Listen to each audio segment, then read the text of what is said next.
स्वागत है आपका आपके अपने चैनल देसी खबरों में। सीरियल ये रिश्ता क्या कहलाता है में अब यहाँ पर नीरज ने अपना असली रूप चारू को दिखा दिया है। जी हाँ दोस्तों, अब यहाँ पर नीरज और उसकी फैमिली की सारी बातें चारू ने सुन ली है। पर लेकिन अब यहाँ पर चारू मजबूर है नीरज से शादी करने के लिए। असल में दोस्तों, अब यहाँ पर पोद्दार फैमिली नीरज के घर गई है शादी से पहले उनका घर देखने के लिए कि आखिर उनकी बेटी चारू कहाँ पर रहेगी और किस तरह रहेगी।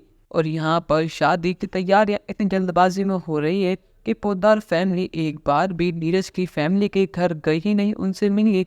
तो इसीलिए अब यहाँ पर चारू और बाकी सभी घर वाले अब नीरज के घर पर हैं। पर लेकिन अब यहाँ पर गलती से ही पर लेकिन चारू ने सारी बातें सुन ली है नीरज की फैमिली की। अब नीरज की फैमिली का प्लान ये है कि वो जल्दी से चारू को इस घर में लाकर नौकरानी की तरह बर्ताव करेंगे। उन्हें यहाँ पर बहू या बेटी नहीं, उन्हें सिर्फ इस घर के लिए एक नौकरानी चाहिए।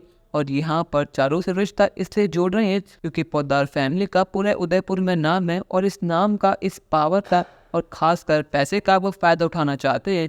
अब जब चारू उनकी घर की बेटी उनके पास होगी तो वो जितना मर्जी चाहे उनसे पैसा ले सकते हैं, वे बिना किसी रोक टोक के।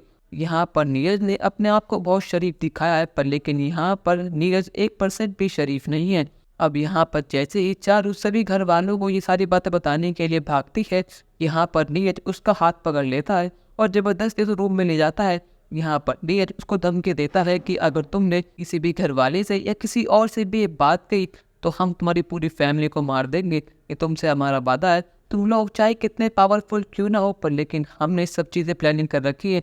तुम्हारा एक गलत कदम और तुम्हारा परिवार तबाह हो जाएगा, फिर चाहे तुम कितने पावरफुल और कितने पैसे वाले क्यों ना हो। अब यहाँ पर चारू पूरी तरह सहम चुकी है। यहाँ पर चारू भागने की बहुत कोशिश करती है, पर लेकिन यहाँ पर नीरज ने उसे पकड़ रखा है। पर लेकिन अब यहाँ पर रूम में एंट्री हो चुकी है अरमान और अभिरखी। यहाँ पर जैसे नीरज उन दोनों को देखता है वो चारू को छोड़ देता है। पर लेकिन यहाँ पर अरमान पूछता है कि आखिर चारू बात क्या है। यहाँ पर नीरज कहता है कि भैया मुझे माफ़ करना। पर लेकिन चारू और दो कुछ पर्सनल बातें कर रहे थे, इसके अलावा और कुछ नहीं।